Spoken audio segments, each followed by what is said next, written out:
Hello there. Welcome to the Kirk Minahan wrap-up show for April 14th, 2021.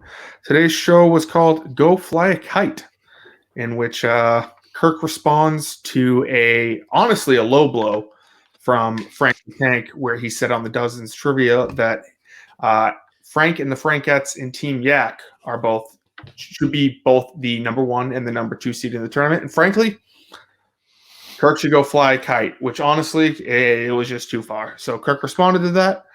I am joined, as always, on Wednesdays by the gorgeous top half of Tim and Kent. Top half of my face. Hey, buddy. What's happening, man? I'm with you. I found Frank's comments wildly Disgusting. offensive, somewhat derogative. It was incredible that to think he would get on a platform and end it by saying, "Kirk Minahan, go fly a kite." It was disgusting behavior. You know how people over the summer of 2020 were threatening to quit Barstool over Dave Portnoy's comments and stuff like that? Sure. I was actually contemplating quitting Barstool over Frank the Tank's comments. It was that offensive, but luckily, I think things, kind of settled down. Kirk was calm about it. He sure was. And he responded. He said, "Hey, one of these two things are going to happen. Frank has a heart attack or I fly a kite."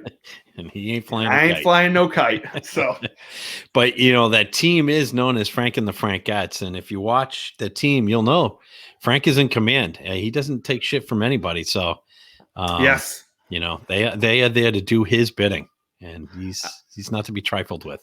I can't. I hope there's a rematch. Yes. In the Dozen trivia.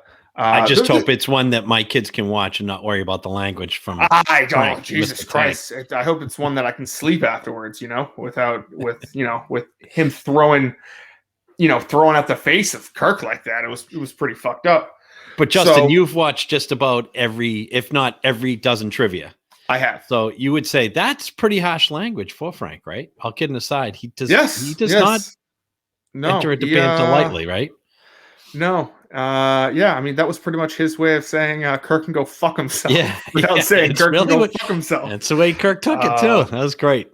So that's just a little bit of foreshadowing, or kind of like look into the future towards the drama that I'm sure will ensue in the Dozen tournament going up in the next couple of weeks. That I'm sure will only ramp up as it gets closer and closer.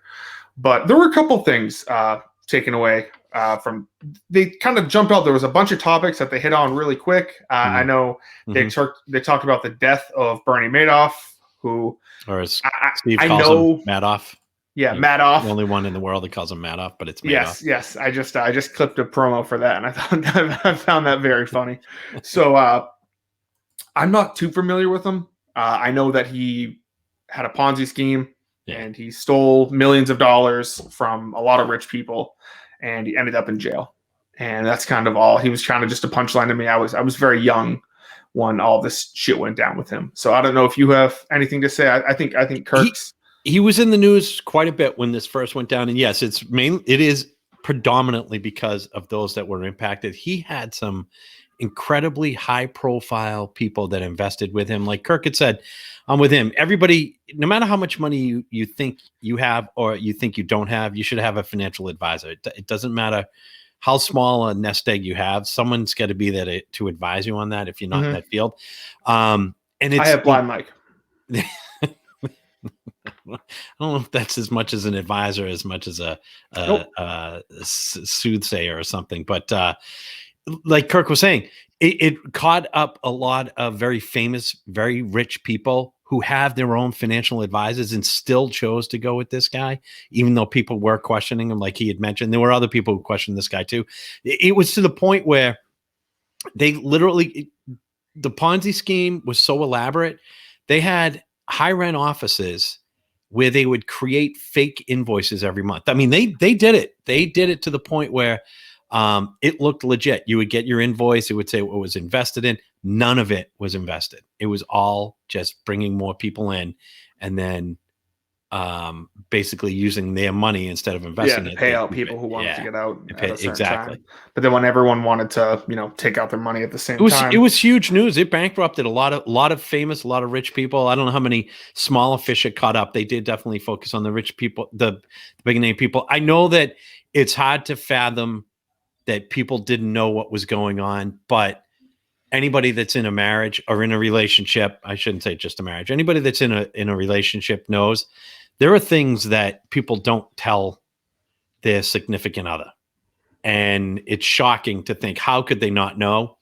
It is not that, Ponzi scheme's very elaborate, but small things that happens all the time. And this guy was just a master at it. So adios, good riddance to bad trash. Apparently not too much. He didn't end up getting caught. So couldn't have been, he got caught because he told his kids, and they told the FBI.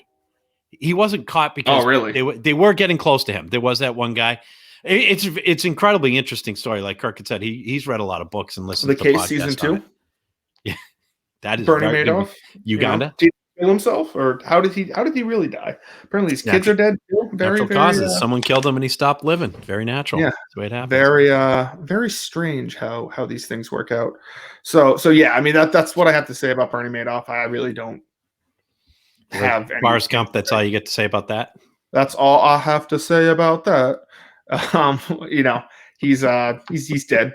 So I'm picturing you cleaning the bathrooms next time as Forrest Gump, and you have to name every type of shrimp like he did when he and Bubba were cleaning the floor with the toothbrushes.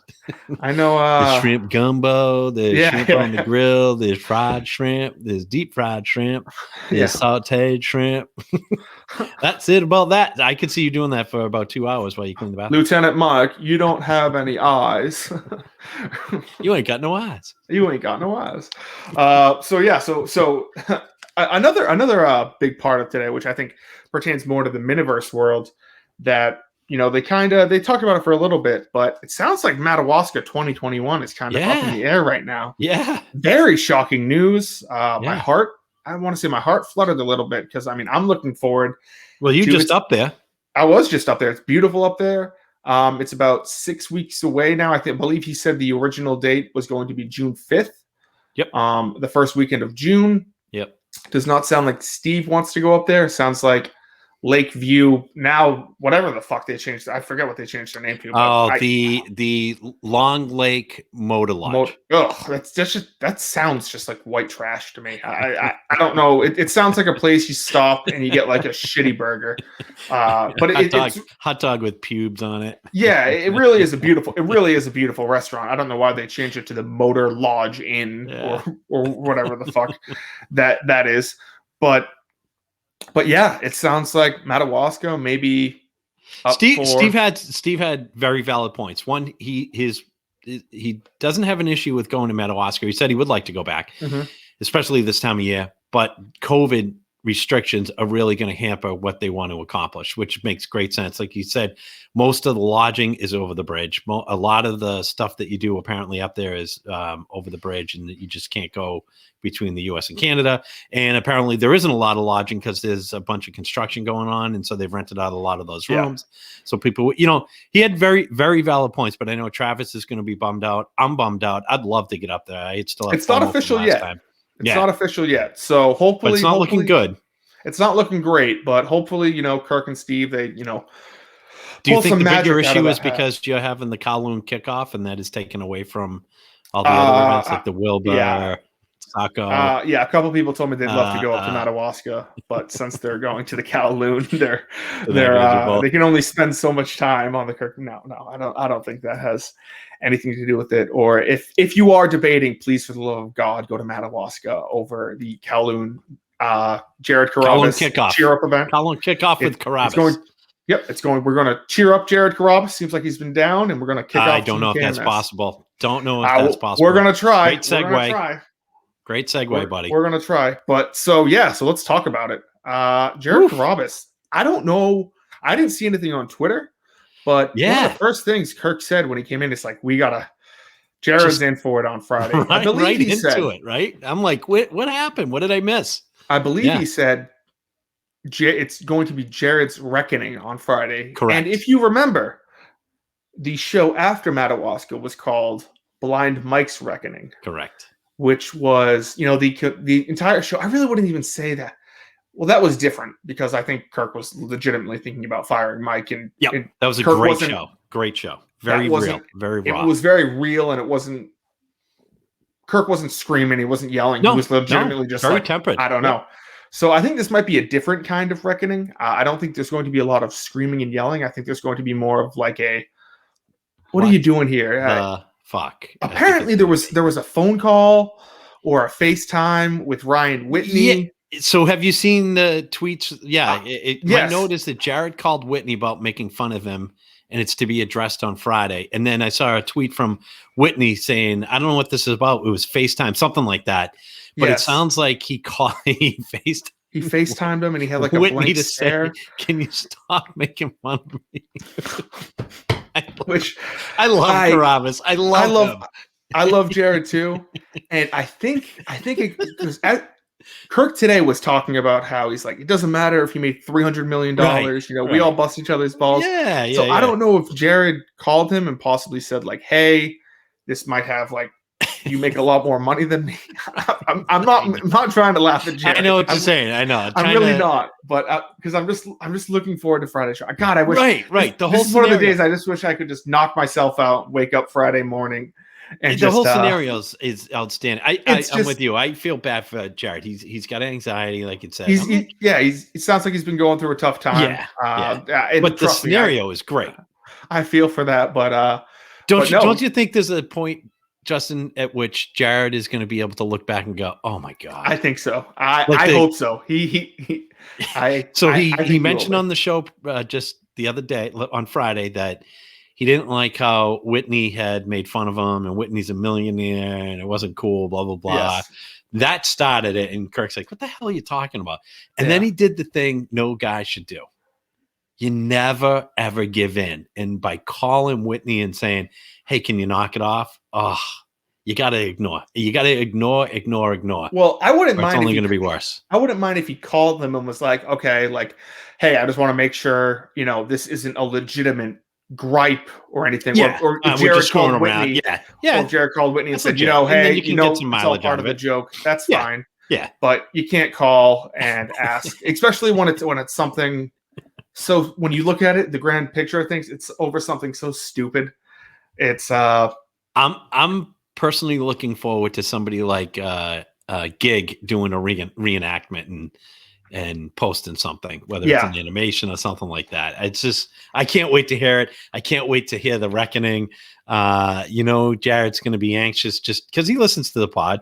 He's going to be anxious, wondering what's he walking into. And he just sat down with Erica, his boss and CEO, earlier today. Token CEO. Yeah. They taped today. I don't know if you saw the video. They hugged, which I don't know if that's what Governor Cuomo would think about that in regards to Sonny Colio. Yeah, in regards to social distancing and everything like that. But no, they hugged. Well, everybody's immune. Like Big Cat had an it's herd immunity. Yeah, herd immunity, baby. Everybody's got it. So what does it matter at this point? He's exactly. So I'm very much looking forward to tomorrow's Token CEO. Do you think that, obviously, I would think the subject of renewal will come up, and Jared's feelings about, hey, I don't think you should have said the things you did, blah, blah, blah, right?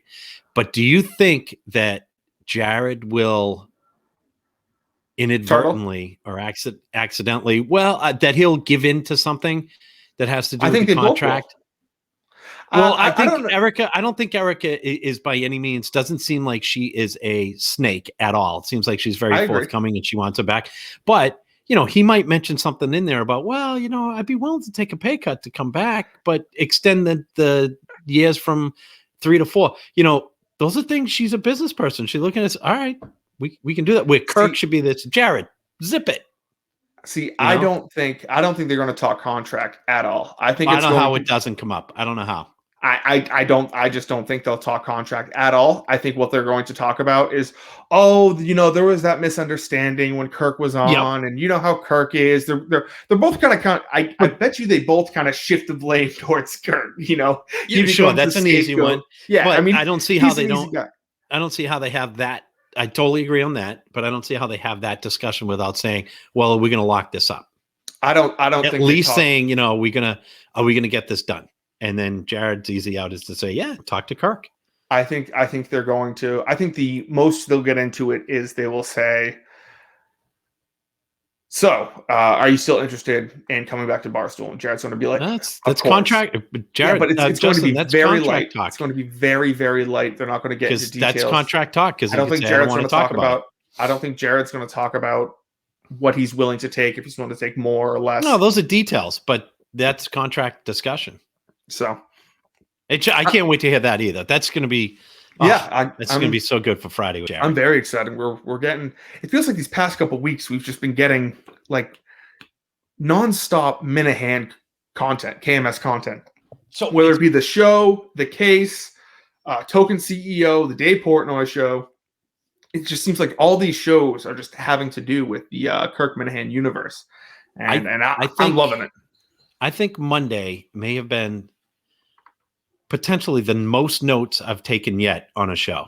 Yeah, there was just so much. Part of it has to do with the KMS trivia and collecting info, but there was just so much content at line after line after line of stuff that they revealed. And actually, do you want to share this, Justin?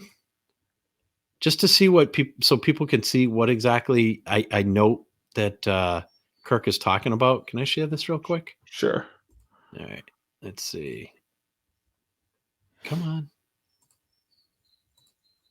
What's my application window? Oh, that's just StreamYard.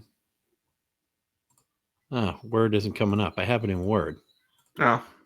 Anyway.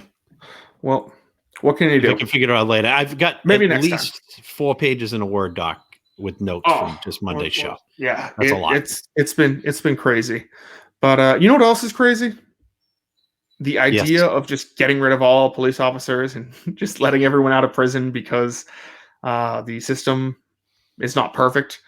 They talked about that. So Rashida Tlaib, she's a congresswoman from Detroit. Minnesota. No, Detroit. Detroit area. Yes, area. Michigan, I forget where exactly. And she recently called out in a tweet, and she said, like, we got to get rid of it all. We got to get rid of policing, the system, incarceration, just a whole bunch of this nonsense. And I just think that's fucking insane. No more jails, nobody in jail, no police. Yes. So period, end of story. I guess she just wants. I believe that is called Anarchy. Mogadishu, and there was a movie about that where there was just complete anarchy back in the 90s. Black Hawk Down in Somalia. Yeah, there's still no central government to speak of there. It is insane. It just, if I were of the left, I would be pissed because that takes away from the discussion about any legitimacy. Yeah. It's it's truly insane, and I think Kirk made a good point today when he was talking about what 22, 23-year-old is going to want to be a police officer in today's climate when they were talking about. Why would you want to be? Why? All these things. I come from generations of police officer. My dad was a cop. His dad was a cop. His dad was a cop.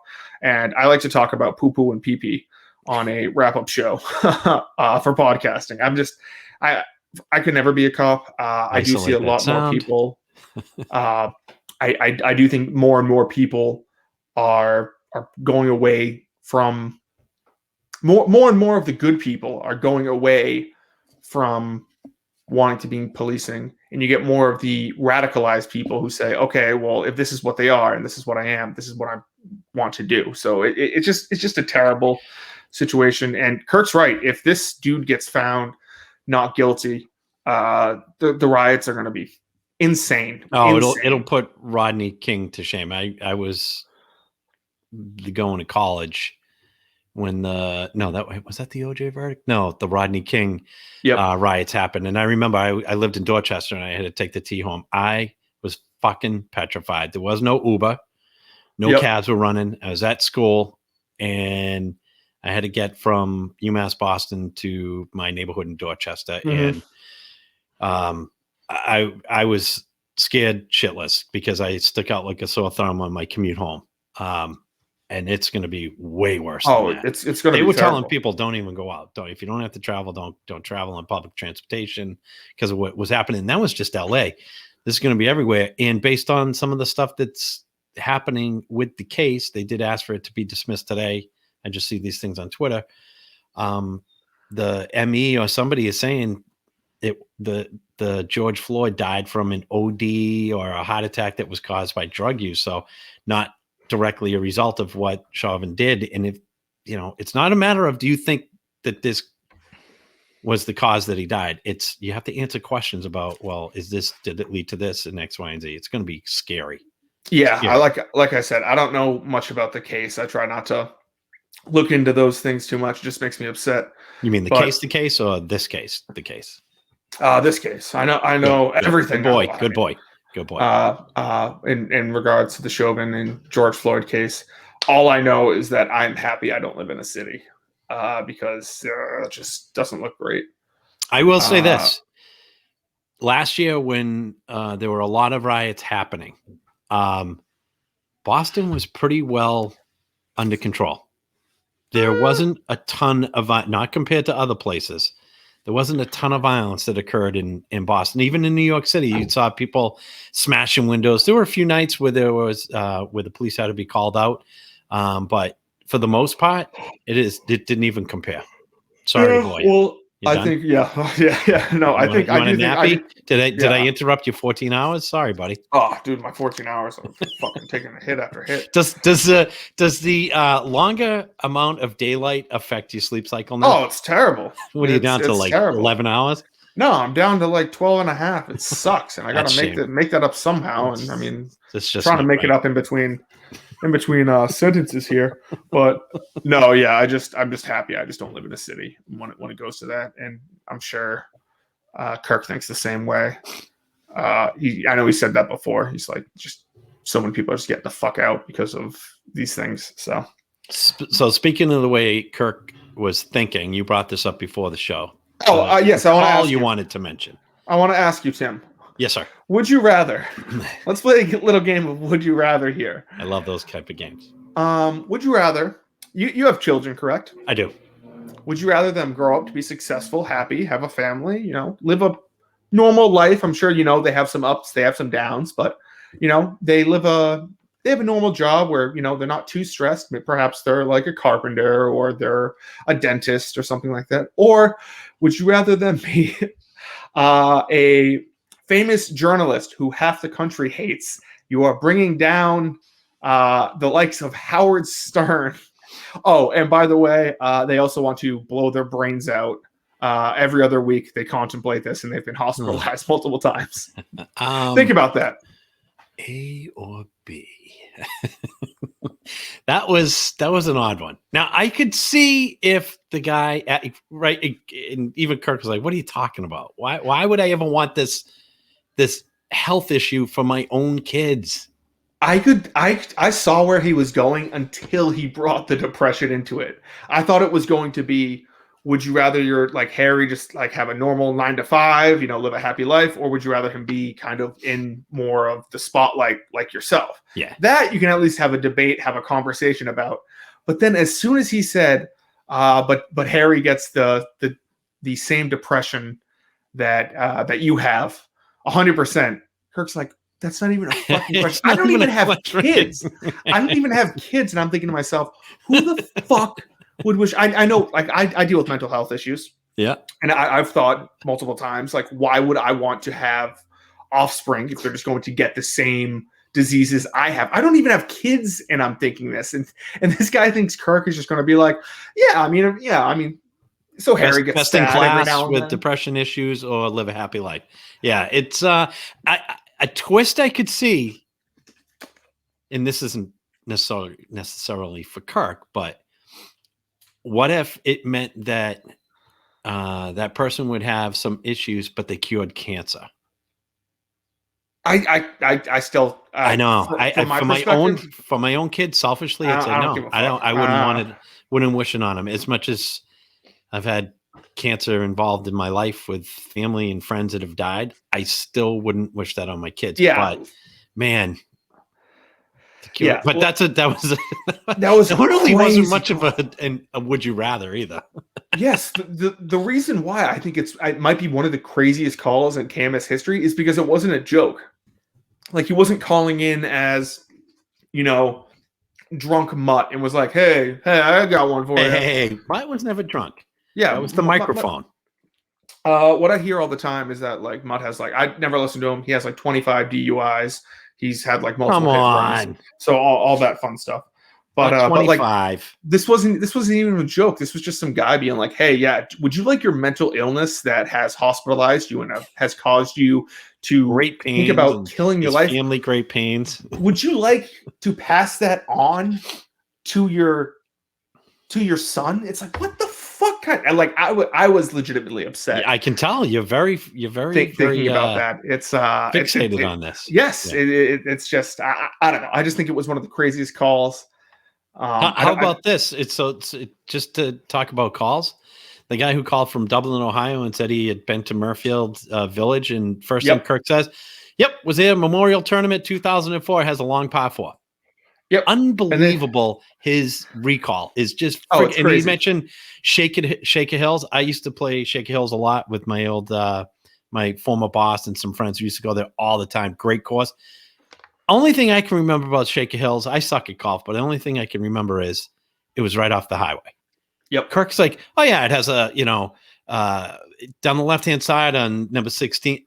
It's amazing. Amazing to me, the guy's recall. It's awesome. I don't want to say selective recall, but it's like certain things, like he'll remember golf courses in Ireland as if, he goes to them every day for a month. And then the other day when someone brings up Tig, he's like, yeah, I don't know what that is. What the fuck are you talking about? Right. Like, or what happened in 1776? He'd be like, I don't know, America, something. He's well, I mean, he's not fucking. His history is completely lacking. But man, you ask him about a specific golf course. I think his history's fine. I think like no, he said it. He said history is one. He does not want any trivia questions that has to do with like U.S. history. Geography is different. I think he'd do better in U.S. history than KMS history, if we're being honest. I agree with you on that because he has said he doesn't listen to the show, and I mean, there's so, like you said earlier, there's so much freaking. How could you retain all that content? It's 3 times a week, at least 2 hours. 3 times a week. It's so much freaking content. We're up to almost 400 shows. There's no way. Yep. And I was thinking about this. I'm kind of glad he doesn't retain this stuff because that means he's not thinking about it 24/7. And like your Kowloon episode, he's going to eventually forget. Oh yeah, he's 100% going to forget. Oh, he'll never forget that. But I'm glad he like forgets about certain things because it means he's not, so fixated on the show as much as he once was. So he forgets about what Tig is and all these other things because he's not consistently thinking about these shitheads. I would ask this because his passion is off the charts, right? The show is his baby. The show is everything. The show is all, right? But do you think it's less about him not fixating on it as much, or is it more? And I think this is what it is. He's more comfortable about where he is with the show and the way the show is progressing. And he just signed he signed his contract on Friday. He got some good feedback about that. I think it's more of he's really feeling, it just seems to me like he feels like he's in a good spot and a good groove, and he's continually delivering and not obsessing over what I have to do next because he's got Mike on Mondays, him and Steve on Wednesdays, Jared on Fridays. It's a nice groove that he's in, and he continues to just pound out content. Well, I'll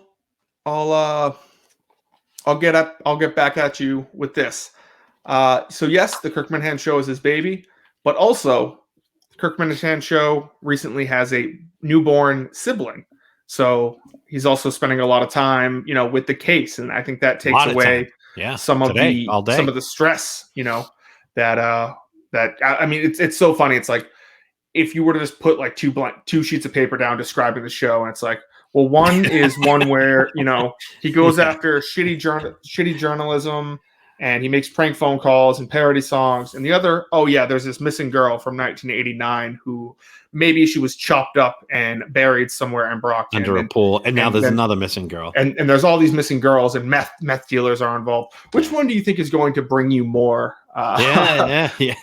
Hey, speaking of which, he did a phenomenal job with that caller who had said, "What should I listen to? I'm just catching up. Where do you think I should listen?" And he said, "I'll give you a summary." His summary was great. Remember, he said, "Well, this is how it started out. I was born, my parents had sex on January 31st, 1974, and 9 months later, I spurted out, blah, blah, blah." And he got all the way up within like 30 seconds. He got up to where he is today. It was awesome. It was incredible. He just summarized. Yeah, it was a great summary. It was awesome. There was a couple more callers, like Blind Mike's daddy called in. What a fall from grace. I didn't know it was him. I don't want to la. That's my boy. Okay. I haven't heard it. I did see his tweet. He said, I broke my own rule. I call unprepared. I'm not all the way caught up yet. Okay. I'll be doing that tonight. Well, but not a great call. Nah, you'll listen to it. Was it as bad as my call to Grace Curley? It was a different kind of worse. Okay. Yours was worse because that was bad. It was like you'll see. That was behind the scenes. Yeah, that was. You put more effort into this call than he did, and it was very, very sad. But Big Cat also joined the show today. We know one of the biggest podcasters in the world, and here we are 30 minutes into the wrap up, and we haven't even mentioned him. I think it's great when Big Cat comes on. I think he made some great points about the case and how some people might like to, because I'm one of those people who like when The Mandalorian comes out and they would be releasing an episode every week, I wait until 7 or 8 episodes are out so I can just do the entire thing in one night. So I understand why some people might want to hold off on the case until there's like 4 or 5 extra. He wants episodes. to binge. He had a taste, and I think it says a lot that he said, "I heard the first 2 episodes, and at this point, he doesn't want to wait for each Monday and then be left hanging. He wants to binge," which also says a lot, right? Everybody can't wait for Mondays now, me included. But I'm with you. There are certain shows that I hold off for a whole season, and I'll start watching, especially when I used to watch them on like cable. Now I just stream everything. So Netflix is caught on and they put everything out once. I would wait until the last 2 or 3 weeks of a series, and then I'd start watching everything I'd saved up. It's freaking awesome. They've been starting to do that more and more now, though. Yeah, I know. Yeah, I love that. I mean the opposite way. At first, Netflix would put an entire season, but now they yes, now some shows they put out one at a time, once a week, and it's like fuck. I did not like that. I think it might just be a generational thing. Like I kind of grew up with Netflix, and so I don't really remember. Other than Sunday Night Football and things like that, there was no really big cable TV show that I would sit down and watch. It would be all kind of, a cartoon or something like that, Family Guy. But there was not like The Sopranos or, Seinfeld, where it was kind of like an event whenever the show. So I can see why Big Cat would want to just stream the entire thing. I've debated it myself, but I can't help myself. I would like to consume it all at once, like Big Cat, but I'm not strong enough to do it. I have to. Obviously, I have to. I think Kirk might have an issue on the next case wrap up, and I go, I haven't listened yet because I like to binge. So Big Cat, I'm with you. I think I love the way Kirk engages the personalities that he brings in. Jared, at first, I'm like, Jared every week. And now I'm like, I need Jared every week. I love hearing the guy. KFC, it's once in a while, Captain Empty Head. It's not all the time. And it's perfect the way that they engage. Same with Big Cat. If Big Cat was on every single week, I don't know if it would work. Kirk, that's what Kirk's good at. It would work. He would make it. Oh, sure. He would make it work anyway. But I love when he brings them on. It's kind of like something special. And, he's a big personality, although I do have one criticism. Was it fucking people who have to tell you when you don't like something that you have to like it. I can't. I'm so with Kirk on this, and I respect that Kirk said, I don't like Bruce Springsteen. And he's like, good. Who fucking cares? As long as he does. What do you care if I don't like the Dead? Why does he care so much? Oh, but you get it. You know who were the worst like that? Springsteen fans. Kirk's one of the only Springsteen fans that's not like that. every Springsteen fan that I know that's a big Spring. Oh, you haven't been to a show. I just don't like the music. Get over it. You ask me, I say I don't like it. Rush fans are the same way. Rush sucks. Rush is great. Okay, all right. You like them. Good. You like them. Like, I know like 3 songs. Yeah. I know 3 songs. Rush I know fans like, oh, you don't know good music. I don't like it. I didn't say they weren't good at what you they just do. did the gig accent. Was that supposed to be gig? Oh, was it? That sounded very. I can't do gigs. I can't even do gigs. So that drove me crazy about Big Cat saying, "Oh, you gotta do some shows, then we'll go listen to." Fuck off. How about that? Yeah, Grateful Dead sucks. He doesn't like it. I don't like it. Stop trying to make us love it. I want to agree with you there.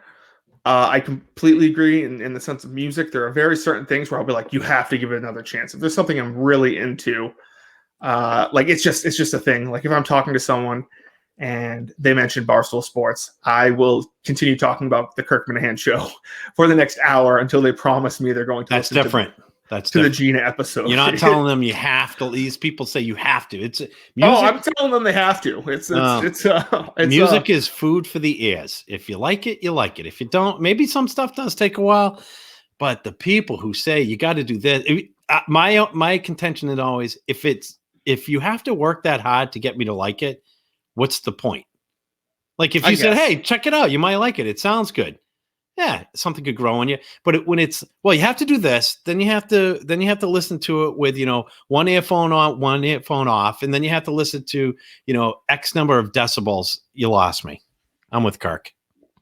And that's all I get to say about that. It's I'm not a deadhead. I never got the jam band music. I think it's me neither. And hey, you like it, great. Have at it. Have a good time. It is what it is. So anyway, I think that about does it from today's show, Tim. I don't know if there's anything else from today's show that kind of stood out to you. No, like I said, I did not get through the entire show yet. The stuff, it was just another great show to listen to. I love that they talked about Channel 5 covering Methadone Mile two years later after Mayor Marty has left. You know? Yes. I mean, come on. I mean, if this isn't transparent to everybody, I don't know what could be more clear in that they, which team they play for. Exactly. Kind of bummed to hear about Madawaska, but like you said, it's TBD. And the only other thing for me is the trivia. Justin, thank you for sending me that file. I get someone that Matt from Rhode Island, who's helped me and Steve on Decent Signal. Awesome. He is going to help me to edit that and get that out. Perfect. And I'm going to because the YouTube's back up. We can upload. Oh, it is. To YouTube. Yes, I won the appeal. That's big news. Yes, congratulations. I appealed. I said this is a parody song about a fucking about a tennis match where the announcer was high. It's from a podcast, and they were like, after consideration, we realized that it did not violate any rules. So, well, look at you. So that's big news. Glad that. Good so job. yes, so this will be going up on the YouTube page, as we still can't go live on the YouTube page thanks to Julie DeCaro. But another big news, I guess if you made it this far, next Tuesday I will be reading the Bible starting at 10 a.m. Now, is that you going straight, right? Correct. Are you taking phone calls? No, I'm not taking phone calls. Because I tend to wake up in the middle of the night wide awake, and I'll be like, I have a little speaker pillow and I'm listening to podcasts. I will be listening to you the entire time. I'm going to be reading a Bible for at least 2 days straight. You think I have time to take phone calls? Now, what are you doing to prep for this? Nothing. Based on what you learned. Nothing. Oh well, like I'm having like a mouthwash that like keeps your mouth moist. I have chapstick. I have some smelling salts to kind of kick my ass in gear if I start dozing off. Where are you physically doing this from? Not the address, but whose house? You going to your grandfather's? You staying in your dad's? No, I'm at I live with my grandfather now. All right, so you're going to do it at your granddad's? Yes. Is he going to be like, Justin, why are you talking at 3:30 in the morning? Oh, he knows. It's a big house. He won't hear me. He'll leave me alone. He thinks when I told him I'm reading the Bible straight, he was like, "Oh, good for you. There you go, Justin's. Well, you are. His podcast is pushing him towards Jesus. I like it." And I'm like, have you ever read the Bible? No, I haven't. I read like bits and pieces. Okay, like I just remember reading it when I was younger. There was this one passage in one of the earlier books where these two sons like fuck their mom in order to create children. Yeah, not familiar with that. Yeah, I just remember passage. reading that and being like, "What the fuck? What the fuck is with this?" You sure that wasn't Family Affairs published by Hustler? No, it was not. Okay, so there's a lot of names in there that are going to be tough, and you and I both are challenged when it comes to. I opened it up, and there was like May. Yeah, it's gonna be Medaya, and I was like, "No, are you gonna try to pronounce, or are you just gonna say it and move on?" I'm going to do the exact same thing I did with Sidelined. I'm going to try to pronounce the words. If I think that something is pronounced a certain way, I'm going to pronounce it that way. If I don't, I'm going to try to go back and try to figure it out. I'm going to throw a couple shots out there, and we'll see what sticks. Is there any sort of Guinness Book of World Record that surrounds reading the Bible? Maybe quickest read or something like that? I don't know. I'm going to take a look. I bet there's something, right? There's got to be something. I mean, I've been telling myself that people filibuster for like 2 days straight, so I should be able to. What are you going to do when you have to take a piss? I bought one of those Homer buckets from Home Depot. You get a pool noodle, you cut that in half and you put it on top, and it works as a toilet. It's called the Jimmy Buffett toilet. So I'll be pissing and shitting in there. Are you gonna? Is anybody gonna come and empty that for you? No, I was just gonna sit there until I'm done. So I'm not gonna make my grandfather. It's like a jail cell. You're gonna have a stinky. I'm gonna have a lid on it. Jesus Christ, Tim! I'm not a fucking savage. You're not an animal. What are you gonna do with the? What are you about the pool noodle that's gonna have piss all in it? I'm not gonna. It's you put the pool noodle around. Around the rim. Jimmy Buff, so you can sit on it for when I'm shitting. I'll probably be hovering. Junk inside. Everything's hanging inside. You get when I piss, I'll just stand up. Yeah, so we'll be able to hear you pissing. Yeah. So. Oh, I'm so looking forward to this. I love it. That should be fun. I don't know if there's anything of this week in Kirk Minahan show history you wanted to bring up real quick. I apologize. I don't have my notes from this point last year, and we're getting into. No, I don't. But I will say we're coming up on the anniversary, the 2-year anniversary. So it won't be just what happened last year, but it'll be what happened in the past. Yeah. June 17th. Very exciting. Very exciting. All right, buddy. Well, thank you, Tim, for joining me as always. Thank you to everyone who's listening or watching. Thanks for having me on. And I will talk to you guys on Friday.